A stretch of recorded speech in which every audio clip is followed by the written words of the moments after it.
See, such a simple thing, right? But when it passes from person to person, how it changed? It lost its main base itself. What she did and what the last person did, there is no any relation. Not even a fraction of similarity was there. This is what happens in life as well. What we do, ನಮಗೆ ನಾವೇನೇನೋ ಅಂದ್ಕೊಂಡಿರ್ತೀವಿ. And see the perception, it was simple, just hi, hello, how are you? But it ended up in the perception of basti preparation. Churna preparation or basti or something in the medicine related, right? In the same way, in life, something we hear, something we see, or so many situations, ನಾವು ನೋಡಿರೋದು, ಆಗ್ತಾ ಇರೋದು, ಯಾರೋ ಹೇಳಿರೋದು, ಅವ್ರು ಏನೋ ಹೇಳಿರ್ತಾರೆ, ಯಾವುದೋ intention, ಯಾವುದೋ ಅವರ ಒಂದು ಸಿಚುವೇಶನಿಗೆ ತಕ್ಕಂಗೆ ಏನೋ ಒಂದು ಹೇಳಿರ್ತಾರೆ. But the time it reaches us, it will have all these changes. But see, intention is not bad. Even here, none of you had the intention of manipulating it, right? Did you do it intentionally? No, nobody had the intention of manipulating or changing to something else. Nothing. Everyone were just enacting the same thing. And for everyone, from her to him, it was like, okay, I'm just showing what I have seen. So for everyone, it is true only. But at the end, when it passes to so many people, nowhere near to truth. ಹಾಗೆ ಅಂತ ಅಲ್ಲಿ individual ನಾವು bisect ಮಾಡಿ ನೋಡಿದಾಗ ಎಲ್ಲರೂ ಇಲ್ಲಪ್ಪ, ನಾನೇನು ನೋಡಿದ್ದೀನಿ ಅದೇ ಮಾಡಿದ್ದೀನಿ, ಯಾರು ಇಲ್ಲ, ಯಾರು ಮೋಸ ಮಾಡಿ, okay, she agreed that she forgot one thing, except her. nobody did it intentionally or nobody did it like ಇಲ್ಲ ನನಗೇನೋ ಬೇರೆ ಇತ್ತು, ನಾನೇನೋ ಬೇರೆ ತೋರಿಸ್ದೆ, ಇಲ್ಲ, ಎಲ್ಲರೂ ನಿಮ್ಗೇನು ಕಂಡಿದೆ ಅದನ್ನೇ ಮಾಡಿದ್ದೀರಾ, ಹೌದಾ? ನಿಮಗೆಲ್ಲ ಕಂಡಿದ್ದೇ ನಾವು ಮಾಡಿದ್ರೂ ಕೂಡ ಎಷ್ಟು ಮಿಸ್ ಆಯ್ತು ಹೇಳಿ, ಎಷ್ಟೊಂದು ಬದಲಾವಣೆ ಆಯಿತು. So much changes in simple conveying. Same thing happens ನಮ್ಮ ಜೀವನದಲ್ಲಿ, ಇದೇ ಆಗ್ತಾ ಇರೋದು. Why we are all struggling with this emotional struggle means because of this. When anything conveys from one person to one person, it adds on his perception. ಈಗ ನೋಡಿ, translated ಬುಕ್ಸಲ್ಲೂ ಹಾಗೆ ಆಗೋದಲ್ವಾ? Main ಸಂಹಿತೆಗಳಿರುತ್ತೆ. ಈಗ ನಮ್ಮದು ಚರಕ ಸಂಹಿತೆ, ಸುಶ್ರುತ ಸಂಹಿತೆ ಎಲ್ಲ. ಬಟ್ ಎಷ್ಟೋ ಜನ ಟ್ರಾನ್ಸ್ಲೇಟರ್ಸ್ ಅದನ್ನ ಬರೆದಿದ್ದಾರೆ, ಹಿಂದಿಯಲ್ಲಿ, ಕನ್ನಡದಲ್ಲಿ, ಎಲ್ಲ ಲ್ಯಾಂಗ್ವೇಜಲ್ಲಿ ಅವೈಲೇಬಲ್ ಇದೆ. ಬಟ್ ಇವತ್ತಿಗೂ ವ್ಯಾಲ್ಯೂ ಇರೋದು ಮೇನ್ ಸಂಹಿತೆಗೆ ಮಾತ್ರ. ಯಾಕಂದರೆ when I translate something, it adds on my perception, not the actual meaning of the samhita. ಈಗ ನಾನೇ ಎಕ್ಸಾಂಪಲ್, ನಾನು BAMS ಮುಗಿದ ತಕ್ಷಣ I studied very nicely, I understood everything, now I will write one book in Kannada or Hindi or English, what ever it is. If I want to translate that, probably after finishing my MD, if I read my own book, I would have felt, ಅಯ್ಯೋ ಏನು ಬರ್ದಿದ್ದೀನಿ ನಾನು, what I have written, it's incomplete. Let me write again, new book, new version. I'll add something after the MD, right? And probably after that also, once I start practicing, if after 10 years I read that book, I feel silly. ಏನು ಬರ್ದಿದ್ದೀನಿ ನಾನು ಅಂದರೆ, see, the samhitas are same.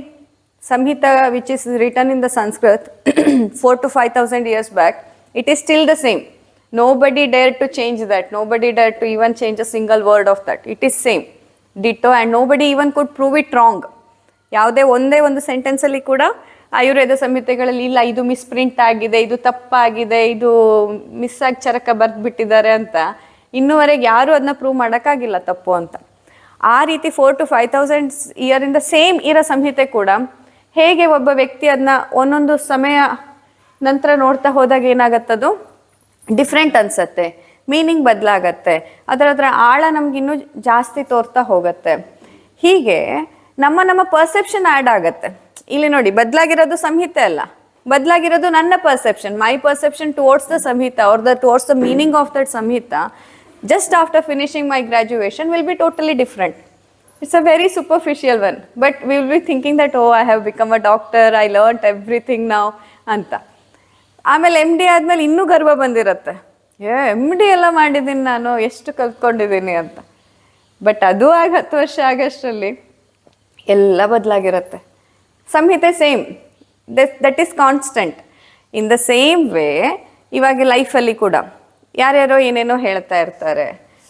People will be telling so many thing from one person to one person when it comes it adds on his perception. ಇವಳು enact ಮಾಡಿದ ನೀವು ನೋಡಿದ್ರು hi hello how are you, but ಅವ್ರು ಇದು ಮಾಡುವಾಗ ಮರ್ತರು, miss ಆಯಿತು, ಅಲ್ಲಿಂದ next ಹೋಯ್ತು. ನೆಕ್ಸ್ಟ್ ಹೋಗುವಾಗ ಅವ್ರಿಗೆ ಅದನ್ನು ನೋಡಿದಾಗ ಏನಂತ ಕಲ್ಪನೆ ಬಂತು ಅದು ಮುಂದೆ ಹೋಯ್ತು. ಅಲ್ಲಿಂದ ಅವರು ಆಯುರ್ವೇದ ಹಾಸ್ಪಿಟ್ಲು, ಗೇಮ್ ಅಂದರೆ ಇನ್ನೇನಿರ್ಬೋದು, something like medicine preparation, basti or something kind of that ಅಂತ ಅಲ್ಲಿ ಹೋಯ್ತು. ಸೊ ಅವರವರ ಪರ್ಸೆಪ್ಷನ್ ಆ್ಯಡ್ ಆಗ್ತಾ ಹೋಗುತ್ತೆ. ಹಾಗೆ ಅಂತ ಎಲ್ಲರ ಸ್ಥಾನದಲ್ಲೂ ಅವರು ಸರಿನೇ. ಈಗ ಯಾರನ್ನೇ ನೀವು ಕೇಳಿ, ನೀವು ಯಾರಾದರೂ ಬೇಕಂತ ತಪ್ಪು ಮಾಡಿದ್ದೀರಾ? ಬೇಕಂತ ಯಾರಾದರೂ ತಪ್ಪು ಹೇಳಿದ್ದೀರಾ? ಇಲ್ಲ ಅಲ್ವಾ? ಎಲ್ಲರೂ ಇಲ್ಲಪ್ಪ ನಾನು ನೋಡಿದ್ದೆ, ನಾನು ಮಾಡಿದ್ದು. ಸೊ ಕಣ್ಣಿಗೆ ಕಂಡಿದ್ದನ್ನೇ ಮಾಡಿರೋದು, ಯಾರು ಇಂಟೆನ್ಷನ್ಲಿ ತಪ್ಪು ಮಾಡಿಲ್ಲ. ಆದರೆ ಬ್ಲಂಡರ್ ದೊಡ್ಡ ತಪ್ಪೇ ಆಗಿದೆ. ಸಿಂಪಲ್ ಆಗಿರೋದು ಕೂಡ ನಾವು ಕನ್ವೆ ಮಾಡೋಕ್ಕಾಗಿಲ್ಲ. ಹೀಗೇ ನಮ್ಮ ಇಮೋಷನ್ಸ್ ಎಲ್ಲ ಇನ್ನೂ ಕಾಂಪ್ಲೆಕ್ಸ್ ಇಮೋಷನ್ಸ್ ಇನ್ನು ಡೈಲಿ ಲೈಫಲ್ಲಿ ನಾವು ಫೇಸ್ ಮಾಡ್ತಾ ಇರೋವಂಥ ನಮಗೆ ಬರೋ ಇನ್ಫೀರಿಯಾರಿಟಿ ಇರ್ಬೋದು, ನಮಗೆ ಬರೋ ಅಂಥ ಕೋಪ, ಅಥವಾ ನಮ್ಗನ್ಸೋಂಥ ಒಂದು ಚಿಕ್ಕ ಪುಟ್ಟ ಮಾತ್ಸರ್ಯ, ಹೊಟ್ಟೆ ಕಿಚ್ಚು, ಅಥವಾ ಸಂಶಯ, ಗೊಂದಲ, ಇದೆಲ್ಲ ತುಂಬ ಕಾಂಪ್ಲಿಕೇಟೆಡ್ ಇಮೋಷನ್ಸ್ ಇವು. ಅವನ್ನು ನಾವು ಕನ್ವೆ ಮಾಡುವಾಗಲೇ ಪ್ರಾಬ್ಲಮ್ಸ್ ಆಗೋದು. Because we don't know how to convey it in a right way. And every time when we do it we feel like this is the right way, I am doing it right, what ever I have seen I am telling. We call it as the straightforwardness. But actually, ಕನ್ನಡದಲ್ಲಿ ಅದಕ್ಕೆ ಗಾದೆ ಇರೋದು, ಪ್ರತ್ಯಕ್ಷ ಕಂಡ್ರು ಪ್ರಮಾಣಿಸಿ ನೋಡು. ಯಾಕೆ ಹೇಳಿದರು? There is a saying in Kannada which says, even if you see it, ಪ್ರತ್ಯಕ್ಷಕ್ಕೆ ಏನಂತಾರೆ? Directly also you have to recheck it, you have to cross check it. Yes, you have to reconfirm it, make sure that it is the truth ಅಂತ. ಹಾಗೆ ಪ್ರತ್ಯಕ್ಷ ಕಂಡು ಪ್ರಮಾಣಿಸಿ ನೋಡು ಅನ್ನೋ ಥರನೇ ನಮಗೂ ಜೀವನದಲ್ಲಿ ಎಷ್ಟೋ ಸತಿ ಅನಿಸಿರತ್ತೆ, ಇಲ್ಲ ಇದೇ ಇನ್ನೇನು ಇರೋಕ್ಕೆ ಸಾಧ್ಯ, ಅವ್ರು ಇನ್ನೇನು ಹೇಳಿರೋಕ್ಕೆ ಸಾಧ್ಯ, ಇದ್ದೇ ಅದರ ಅರ್ಥ ಅಂತ ನಾವು ಕನ್ಕ್ಲೂಷನಿಗೆ ಬಂದುಬಿಟ್ಟಿರ್ತೀವಿ. ಬಟ್ ನಿಮ್ಮ ಲೈಫಿನ ಪ್ರಿನ್ಸಿಪಲ್ಸಿಗೆ, ನೀವು ಬದುಕಿ ಬಂದ ರೀತಿಗೆ, ಅಥವಾ ನೀವು ನೋಡಿರೋ ಅಂಥ ಪಾಸ್ಟ್ ರಿಲೇಟೆಡ್ ಆಗಿ ನಿಮ್ಮ ಪರ್ಸೆಪ್ಷನ್ ಚೇಂಜ್ ಇರುತ್ತೆ. ಅದೇ ಒಂದು ಪರ್ಸೆಪ್ಷನ್ ಹೇಳೋನಿಗೆ ಏನಾಗಿರುತ್ತೆ, ಅವನ ಬದುಕಿನ ರಿಲೇಟೆಡ್ ಅವ್ನು ಹೇಳಿರ್ತಾರೆ. But when we take it based on our past, our life, our thought process, based on that we will understand, okay it could be like this, it could be like this ಅಂತ. ಹಾಗಾಗಿ if you want to simplify the life, why we made this game today, just to make you understand that when we want to have a simple life, we have to learn to convey the things as it is. And please understand that it is not the truth always. Whatever you see or whatever you listen, it's not truth. It is the perception of someone else who is telling it. ಹೌದು. ಹಾಗೆ ಹೇಳಿದ್ದು ಸುಳ್ಳಾಗಬಹುದು, ನೋಡಿದ್ದು ಸುಳ್ಳಾಗಬಹುದು, ಪ್ರಮಾಣಿಸಿ ನೋಡಿದಾಗ.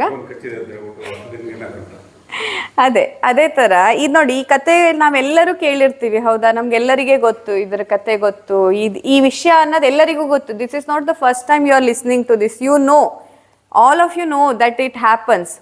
But when you are put in that particular situation, ನಿಮಗೊಂದು ಒತ್ತಡ ಬಂದಾಗ, ನಿಮ್ಗೆ ಯಾರೋ ಒಂದು ಹೇಳಿದಾಗ, ನೀವು ಒಂದು ಅಂಥ ಕಷ್ಟದಲ್ಲಿ ಇದ್ದಾಗ ಅದೆಲ್ಲ ಮರ್ತೋಗತ್ತೆ. You suddenly react, you shout, you cry, you feel bad, you feel low. All those things happen. Why? You need to remember this every minute of your life if you want to live the life to the fullest.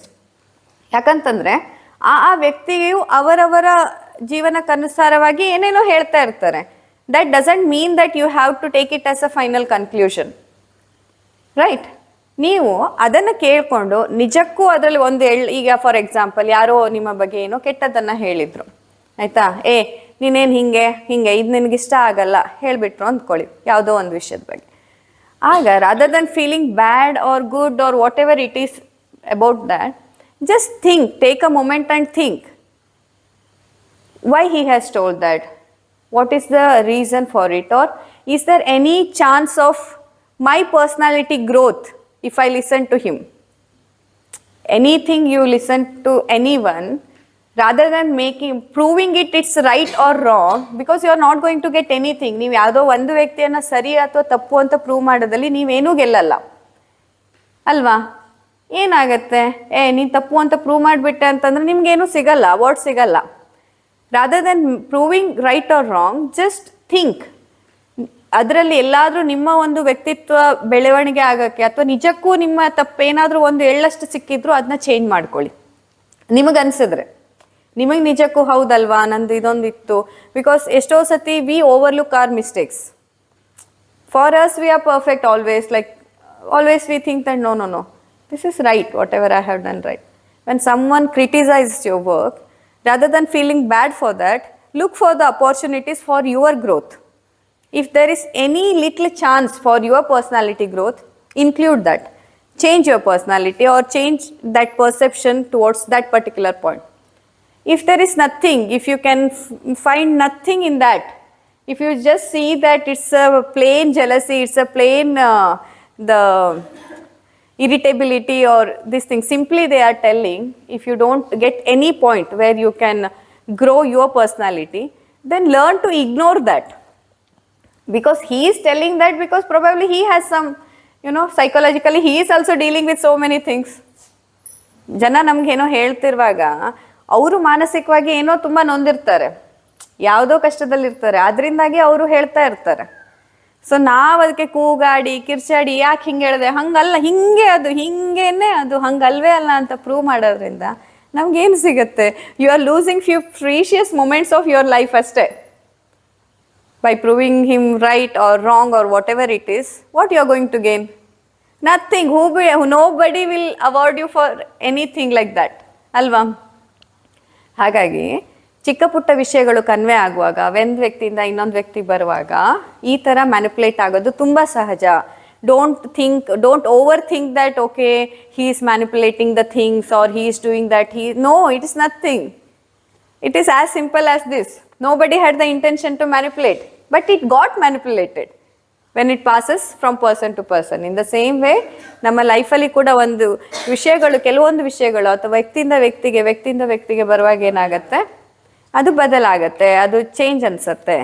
ಆಗ ನಾವೇನು ಅನ್ಕೊಳ್ಬಿಡ್ತೀವಿ, we carry the burden, baggage. He has a bad intention, he is always doing this. No, it's not the bad intention, it's the limitation. It's his limitation that he cannot convey as it is. Intentions are not bad. It is just the ability to convey the things, because even to convey the things as it is, you need to be very, very active or proactive in grasping, recreating or telling or whatever it is. You need to be that active and ready for that.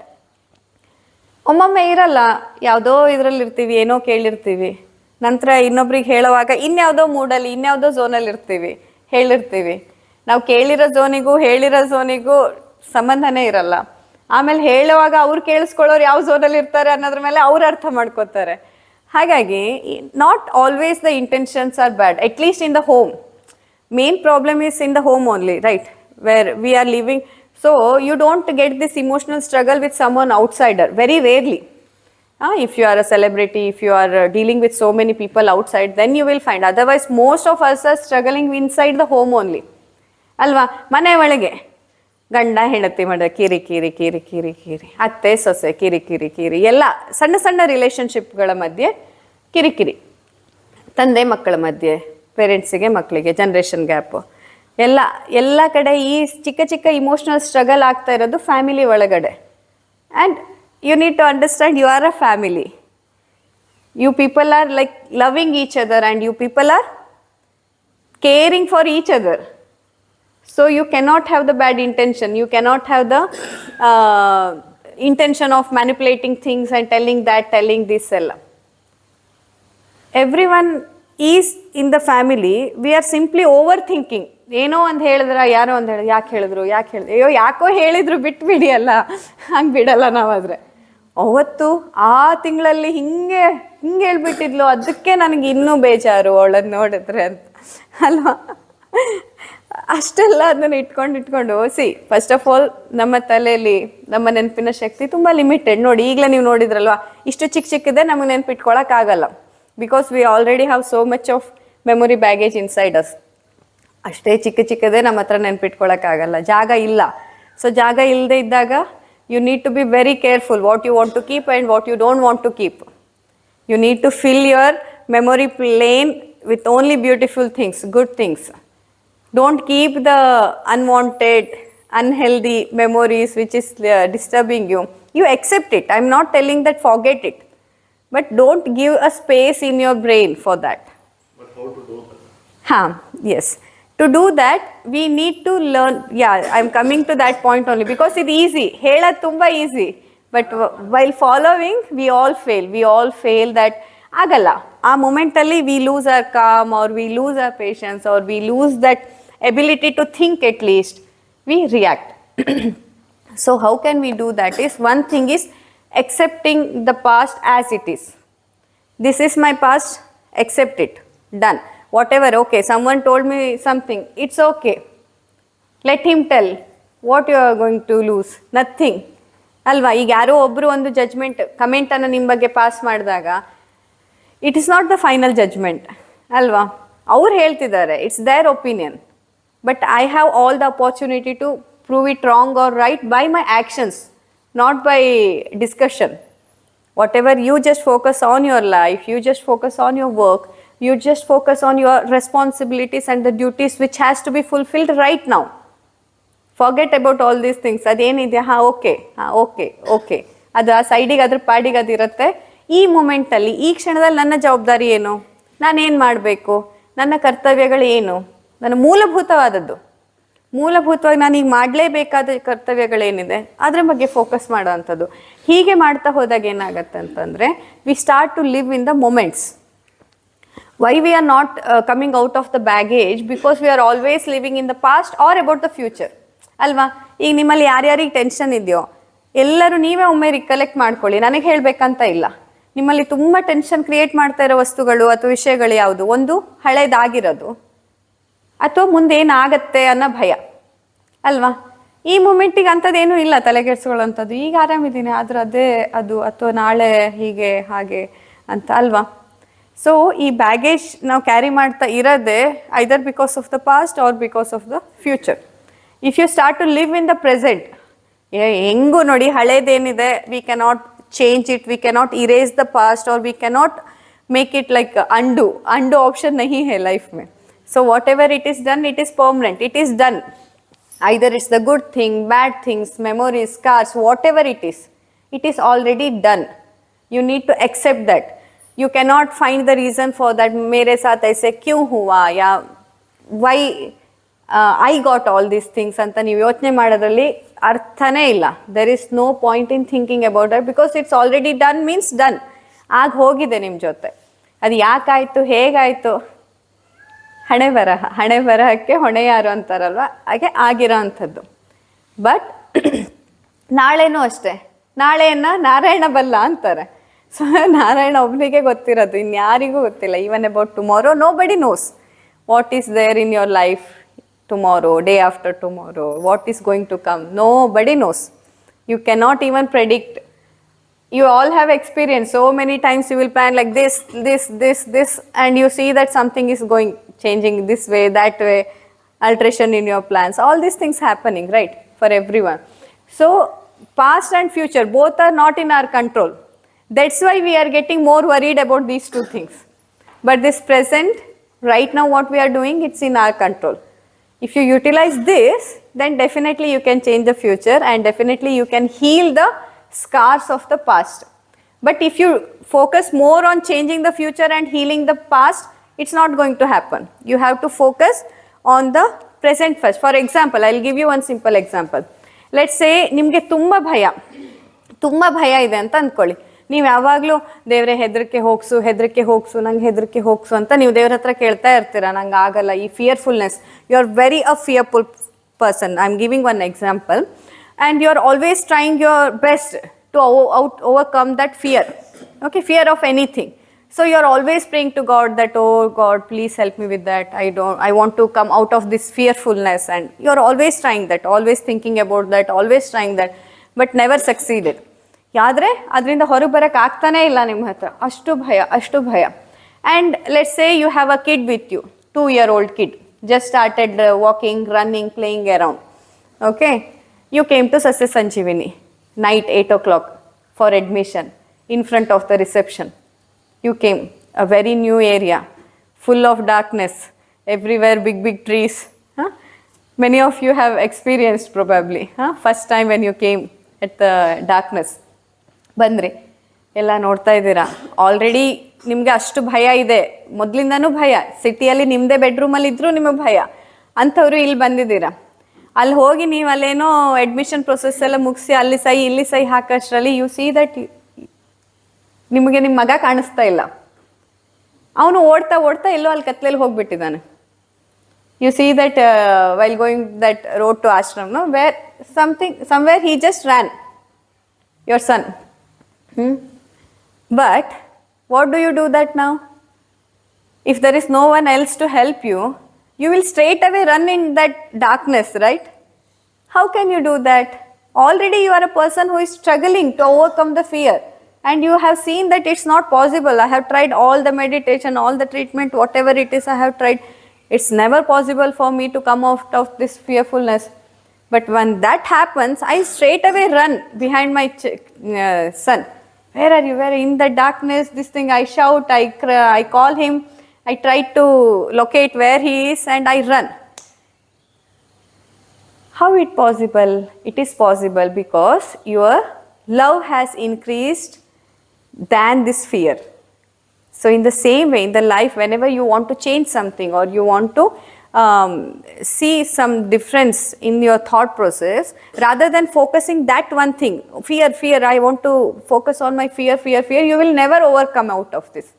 You have to focus on more love, or you have to focus on more of the ambition, like something else, more productive. When you focus on that more, definitely it comes down. It's like this game. When it goes up, it has to come down. So in that scenario, ಈಗ ಅಲ್ಲಿ ತಾಯಿಗೆ ಅಷ್ಟು ಭಯ ಇದ್ರು ನೋಡು ಕತ್ಲೆಯಲ್ಲಿ ಓಡ್ ಹೋದ್ಲು. ಯಾಕೆ? ಆ ಭಯಕ್ಕಿಂತನೂ ಮಗನ ಮೇಲಿನ ಪ್ರೀತಿ ಜಾಸ್ತಿ ಇತ್ತು. ವೇಟ್ ಮಾಡಿದಾಗ ಆ ಮಗುವಿನ ಮೇಲಿನ ಪ್ರೀತಿ ಅನ್ನೋದು ಆ ಭಯಕ್ಕಿಂತ 1000 ಪಟ್ಟು ಮೇಲಿತ್ತು. ಹಾಗಾಗಿ ಅವಳು ಓಡ್ ಹೋದ್ಲು. ಗೊತ್ತಾಯ್ತಾ ನಿಮಗೆ? ಹಾಗೇನೆ ನಿಮ್ಮಲ್ಲಿ ಈಗ ಏನೇನು ನೀವು ಬದಲು ಮಾಡ್ಕೋಬೇಕು, ಯಾವುದೋ ಒಂದು ವಿಷಯ ಎಲ್ಲರಲ್ಲಿ ಇರುತ್ತೆ.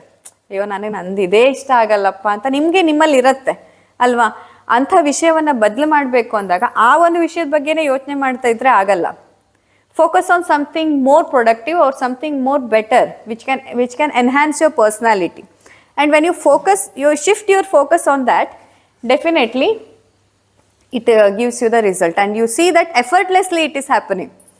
When we are just focusing on one particular point, see the fearfulness, there are so many people who are struggling with this fearfulness, but it is not easy to overcome. Why?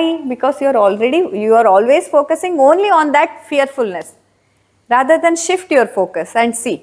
When you shift on something more productive and more connecting to you, it should be more, for some person can connect to the ambition or the success. Some people can connect it to the love, or some people can connect it to the devotion.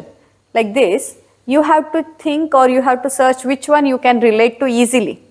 And for that you have to get connected to yourself, and you have to increase the weight of that emotion. And when that goes up, automatically whatever the inferiority thing or whatever the thing which is disturbing your mind, that will calm down. This is the easiest way to forget the past and not to worry about the future, and just about the living right now, living this moment. You can do that if you focus, if you shift your focus on something more productive, rather than on the silly things and this ಎಲ್ಲರ ಮನೇಲಿ ಇರುತ್ತೆ ಅದೆಲ್ಲ. But ನೀವು ಅದಕ್ಕೆ reaction ಮಾಡೋದನ್ನು ತಪ್ಪಿಸ್ಬೇಕು. whenever you feel like shouting at someone, take at least 5 to 10 minutes of time before shouting.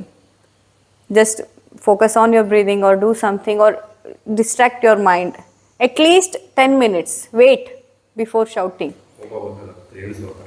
And ಆಮೇಲೆ after that 10 minutes also if you feel like shouting, okay shout. But most of the time what happens in that 10 minutes it cools down. You feel like ಇಲ್ಲ ಬೇಡ ಇಷ್ಟೆಲ್ಲ ಕೂಗಾಡಾಗತ್ತೆ ಇಲ್ಲ, ಅಥವಾ ಕೂಗಿದ್ರೂ ಉಪಯೋಗ ಇಲ್ಲ. ಯಾವುದೇ ರೀತಿಯಲ್ಲಾದ್ರೂ ಆ ಒಂದು ಇಂಟೆನ್ಸಿಟಿ ಅಷ್ಟಿರಲ್ಲ, ಇಂಟೆನ್ಸಿಟಿ ಕಮ್ ಹೋ ಜಾತಾ high. In the same way, whenever you want to react to something, anything what happened with you, in your family, neighbors, or wherever it is in the life, there will be so many situations where you feel like you have to react right now. Otherwise, I'm losing my own identity, or I'm losing something, my personality. I need to say right now. But wait for 10 minutes before reacting anything. Think once again, what will be the consequences, what will happen, and what I'm going to get by reacting this thing. Okay, I want to shout at you, you told me something, I really felt bad and I want to shout at you right now. I will shout it away. But after that, what I'm going to get? Whole day it will be eating my head. ಸುಮ್ಮನೆ ಇಲ್ಲಿ ಬಂದು admit ಆದವ್ರಿ ನಾನು ಹಿಂಗೆಲ್ಲ ಕಿರ್ಚಾಡ್ಬಿಟ್ನಲ್ಲ, ಬೇಕಿತ್ತಾ ಇದೆಲ್ಲ, ಕಿರ್ಚಾಡ್ಬಿಟ್ನ. So that guilt, that memory of that shouting at you will be disturbing me whole day. Even I may feel guilty by the time of the evening. ಬೇಡ ಇತ್ತಪ್ಪ, ಯಾಕೆ ಸುಮ್ಮನೆ ಇಷ್ಟೆಲ್ಲ ಕಿರ್ಚಾಡ್ಬಿಡ, ಆ ಮೂಮೆಂಟಿಗೆ ಸಿಟ್ಟು ಬಂತಲ್ಲ ಕಿರ್ಚ್ಬಿಟ್ಟೆ ಅಂತ. ಆದರೆ ಸಂಜೆ ಆಗತನ ನಾವು ಅದರಲ್ಲೇ ಇರ್ತೀವಿ. We are always thinking about ಅಯ್ಯೋ ವೈ ಐ ಡಿಡ್ ದ್ಯಾಟ್ ಅಂತ. So if you think just before shouting at someone, what is it really necessary? Or can I do it in a much better way? Can I convey the same thing? ಈಗ ನಾವು ಕೋಪ ಬಂದಿದೆ ಅಂದರೆ ನಂಗೆ ಯಾವುದೋ ನೀವು ಮಾಡಿರೋದು ತುಂಬ ಇಷ್ಟ ಇಲ್ಲ, straight away I want to tell it to you. But before shouting at you, I can just rethink whether there are any other particular way where I can convey the same thing without shouting. If there is any other way, okay, ಹಾಂ ನೋಡಿ sir ನೀವು ಹಿಂಗೆ ಮಾಡಿದ್ರಲ್ಲ, actually ಇದು ನನಗೆ ಅದು ಇಲ್ಲಿ ಹಾಗೆ ಮಾಡೋ ಹಾಗಿಲ್ಲ, so can you please change it ಅಂದಾಗ you will receive it in a much better way. Maybe if I shout at you will say ಏನ್ರಿ ಆಗಲ್ಲ ಹೋಗ್ರಿ ಆಚೆ ಅಂತ ನೀವು ಕಿರ್ಚಾಡ್ಬೋದು ಅಲ್ವಾ. Because when you shout at someone and try to convey something, even if it is a genuine thing, people will not be in the receiving mode. The moment you start shouting, people will create that shield, like I don't want to listen to you. Alva? Right? You can relate to it. ಯಾರೇ ಒಬ್ರು ಕಿರ್ಚಾಡ್ತ ಹೇಳ್ತಿದ್ದಾರೆ ಅಂದಾಗಲೇ ಒಂದು ಇದಿರತ್ತೆ, ಒಂದು shield ಹಾಕ್ಕೊಂಡು ಬಿಡ್ತೀವಿ ನಾವು. ಅಯ್ಯೋ ಆ ಅಮ್ಮನ ಮಾತ್ರ ಕೇಳೋದು ಬೇಡಪ್ಪ, ಯಾವಾಗಲೂ ಇದ್ದಿರೋದೆ ಅಂತ ಅಲ್ವಾ. ಆ ಶೀಲ್ಡ್ ಅದೇ ಹೇಳುವಾಗ ಈಸಿಲಿ ನೀವು ಆ ಕನ್ವೆ ಮಾಡೋ ವಿಷಯವನ್ನು ಇಂಪಾರ್ಟೆಂಟಾಗಿ ಇಟ್ಟು ನೋಡಿ, ಅಮೃತ ಅವರೇ ಹೀಗಿದೆ ಹೀಗಾಗಿದೆ, ಸೊ ನೀವು ಹಿಂಗೆ ಮಾಡಿರೋದ್ರಿಂದ ಇಷ್ಟು ಪ್ರಾಬ್ಲಮ್ ಆಗಿದೆ, so can you please take care of this, ಅಥವಾ ಹಿಂಗೆ ಮಾಡ್ಬೋದಾ ಅಂತ ಕೇಳಿದಾಗ at least she will be having the patience to listen. ಹಾಂ ಓಕೆ ಮೇಡಮ್ ಹೇಳಿ ಏನಾಗಿದೆ, ಏನು ಮಾಡ್ಬೋದು, ಓ ಹೌದಾ ಇದು ಗೊತ್ತೇ ಆಗಿಲ್ವಲ್ಲ. So it's such a simple thing. But when I straight away come and shout at her, it becomes such a complicated issue. Everybody will come, what happened, that, this, and it will become more and more complex.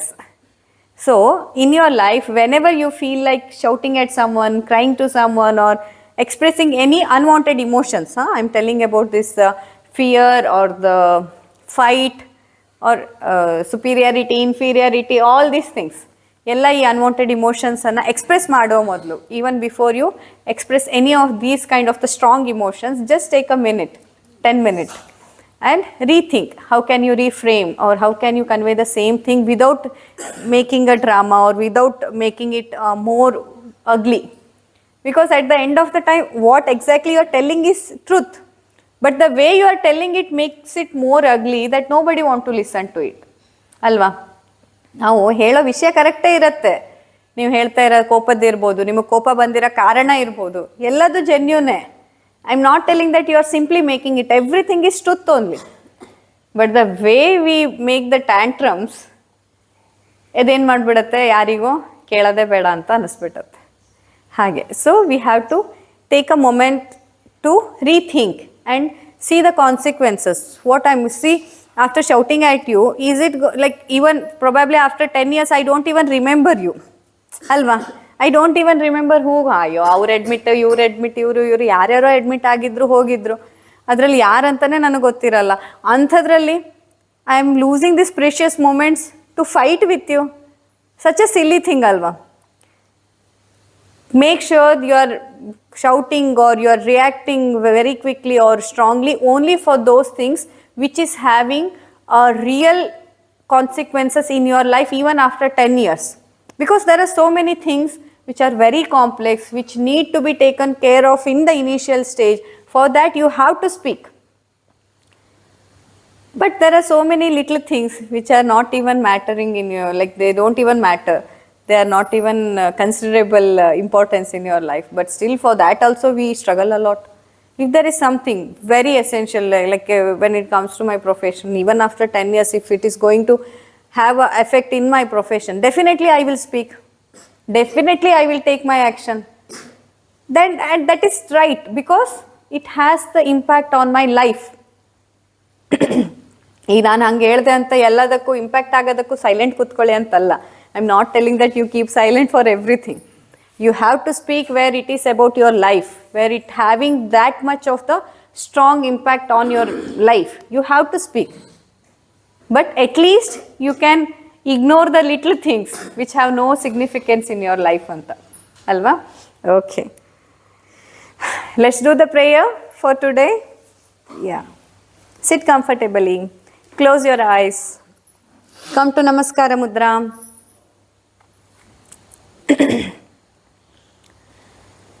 Focus on your breathing. Inhale and exhale.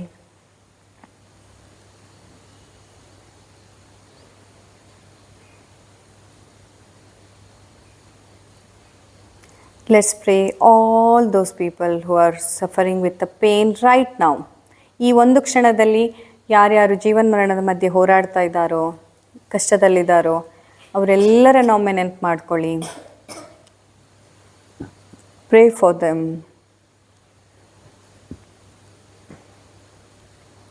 Right now, there are so many families who have lost their loved ones. Husband, wife, mother, father, kids, siblings, best friends. There are so many families who have lost their loved ones right now. Pray for all those families. ಆ ಎಲ್ಲ ಕುಟುಂಬಕ್ಕೋಸ್ಕರ ಪ್ರಾರ್ಥನೆಯನ್ನು ಮಾಡಿ. ತನ್ನವರನ್ನು ಕಳೆದುಕೊಂಡಂಥ ಎಷ್ಟೋ ಕುಟುಂಬಗಳು ಈಗ ಈ ಕ್ಷಣದಲ್ಲಿ ನೋವಿನಲ್ಲಿದ್ದಾವೆ. ಆ ಎಲ್ಲ ಕುಟುಂಬಕ್ಕೋಸ್ಕರ ಪ್ರಾರ್ಥನೆಯನ್ನು ಮಾಡಿ.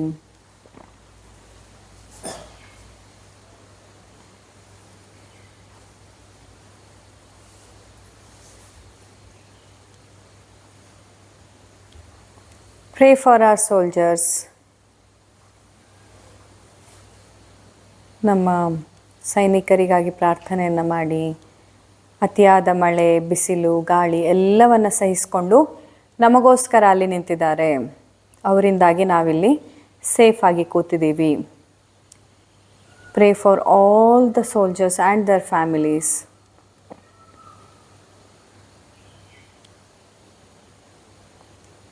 Seek the blessings from Mother Earth, our mother, and Bharat ಮಾತಾ. ಭೂಮಿ ತಾಯಿ, ಭಾರತ ಮಾತೆ ಹಾಗೂ ನಮಗೆ ಜನ್ಮ ಕೊಟ್ಟ ಮಹಾತಾಯಿಯಿಂದ ಆಶೀರ್ವಾದವನ್ನು ಪಡ್ಕೊಳ್ಳಿ. ಅವರೆಲ್ಲರನ್ನೊಮ್ಮೆ ನೆನಪು ಮಾಡ್ಕೊಳ್ಳಿ. We have been blessed with such a beautiful day today. Let's celebrate this. Let's encash this day to the maximum. ಇವತ್ತಿನ ಈ ಸುಂದರ ದಿನ ನಮಗೆ ಸಿಕ್ಕಿದೆ. ದೇವರ ದಯೆಯಿಂದ ಎಲ್ಲವೂ ಚೆನ್ನಾಗಿದೆ. ಈ ದಿನವನ್ನು ಸಂಭ್ರಮಿಸೋಣ. ಈ ದಿನವನ್ನು ಖುಷಿಯಿಂದ ಕಳೆಯೋಣ. ಚಿಕ್ಕ ಪುಟ್ಟ ವಿಷಯಗಳು, ಚಿಕ್ಕ ಪುಟ್ಟ ಮನಸ್ತಾಪಗಳು ನಮ್ಮ ಜೀವನದ ರುಚಿಯನ್ನು ಹಾಳು ಮಾಡದೇ ಇರಲಿ. ಜೀವನ ಅನ್ನೋದು ಒಂದು ಸಿಹಿಯಾದ ಹಣ್ಣು. ಆದರೆ ಆ ಹಣ್ಣಿನ ಸಿಹಿಯನ್ನು ಸವಿಲಿಕ್ಕೆ ನಾವು ಈ ಚಿಕ್ಕ ಪುಟ್ಟ ಮಾನಸಿಕ ಭಾವನೆಗಳಿಂದ ದ್ವೇಷ, ಮನಸ್ತಾಪ, ಅಸೂಯೆ, ಕೀಳರಿಮೆ, ಭಯ, ಗೊಂದಲ, ಸಂಶಯ ಇವೆಲ್ಲವುದರಿಂದ ದೂರ ಇದ್ದಾಗ ಮಾತ್ರ ಆ ಹಣ್ಣಿನ ಸಿಹಿ ನಮಗೆ ಗೊತ್ತಾಗಕ್ಕೆ ಸಾಧ್ಯ. To taste the life, to taste the essence of the life, we have to overcome all these unwanted emotions disturbing, irritability, aggression, fearfulness, doubtfulness. All these things will stop you from enjoying the life, stop you from tasting the real essence of the life. Let's make up our mind that I'm going to eat this fruit, eat this life. I'm going to taste the essence of the life as it is. I'm not going to get distracted by any of the unwanted emotions. I'm not going to let it happen. ನಾನು ಈ ಜೀವನದ ಸತ್ವ ಏನಿದೆ, ಜೀವನದ ಈ ರುಚಿ ಏನಿದೆ, ಇದನ್ನ ಸಂಪೂರ್ಣವಾಗಿ ಅನುಭವಿಸ್ತೇನೆ. ಯಾವುದೋ ಭಯ, ಕೀಳರಿಮೆ, ಕೋಪ, ದ್ವೇಷ, ಮನಸ್ತಾಪಗಳು ನನ್ನ ಜೀವನದ ಒಂದು ಸತ್ವವನ್ನು ಕಳೀಲಿಕ್ಕೆ ನಾನು ಬಿಟ್ಕೊಡಲ್ಲ ಅಂತ ನಿಮ್ಮ ಮನಸ್ಸಲ್ಲಿ ನೀವೇ ಸಂಕಲ್ಪ ಮಾಡ್ಕೊಳ್ಳಿ.